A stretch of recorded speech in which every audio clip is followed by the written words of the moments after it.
በስመ አብ ወወልድ ወመንፈስ ቅዱስ አህዱ አምላክ አሜን። የተወደዳችሁና የተከበራችሁ የልዑል እግዚአብሔር ቤተሰቦች በልዑል እግዚአብሔር ስም እንደምንሰነበታችሁ። በትላንትናው ዕለት ከሆሳዕና ቀጥሎ ያለው ሰኞ መርገመ ዕፀ በለስ የተፈጸመበትና አንጽሖተ ቤተ መቅደስ መሆኑን አይተናል። በዛሬው ዕለት ወይም ከሆሳዕና ቀጥሎ ያለው ማክሰኞ ምን ተግባራት የተሰሩበትና በዕለቱ ስያሜዎች ምን ናቸው የሚለውን እንዳስሳለን። የጌታ ሰላም ጸጋና ፍቅር ከሁላችን ጋር ይሁን።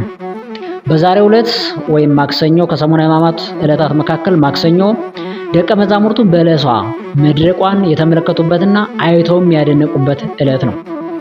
የቅዱስ ማቴዎስ ወንጌል ምዕራፍ 21 ከቁጥር 20 የተረገመች ዕፀ በለስ ሰኞ ብትሆንም ለሐዋርያት ግን ግልጽ ሆና ደርቃ የታየችበት ዕለተ ማክሰኞ ስለነበረ ይህ ዕለት ዕፀ በለሷ መድረቋን ሐዋርያት የተመለከቱበት ዕለት ነው እንላለን ማለት ነው።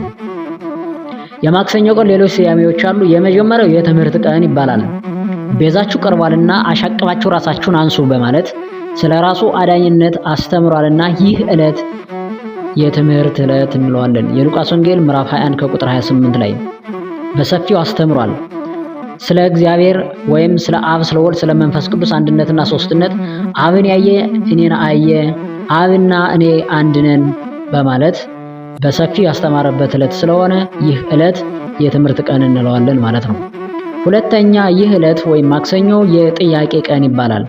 ሰውን መፈወስ የቻልከው፣ ጎባጣን የምታቀናው፣ ገበያን የምትፈታ፣ ዕውራንን እንዲያው የምታደርግ፣ ሽባዎችን ሁሉ የምትተረትር፣ ሙታንን የምታስነሳ በማን ስልጣን ነው በማለት የካህናት አለቆችና የዘ ሽማግሌዎች የጠየቁበት ዕለት ስለሆነ ይህ ዕለት የጥያቄ ቀን ይባላል። የቅዱስ ማቴዎስ ወንጌል ምዕራፍ 21 ከቁጥር 23 ላይ ተመልከት። ከዚህ በተጨማሪም የዮሐንስ ስልጣን ከሰማይ ነው ወይስ ከመሬት ነው ትላለህ ብለው ጠይቀውት ነበረ። ዲናሩም ለቄሳር ግብር መክፈል ያስፈልጋል ወይስ አያስፈልግም ብለው እጅግ በርካታ ጥያቄ ስለጠየቁት በዚህ ዕለት የጥያቄ ቀን ወይም ማክሰኞ የጥያቄ ቀን በመባል ይታወቃል ማለት ነው። ነገ ዕለተ ረቡዕን በሰፊው እንዳስሳለን። የእግዚአብሔር ሰላም ከሁላችን ጋር ይሁን።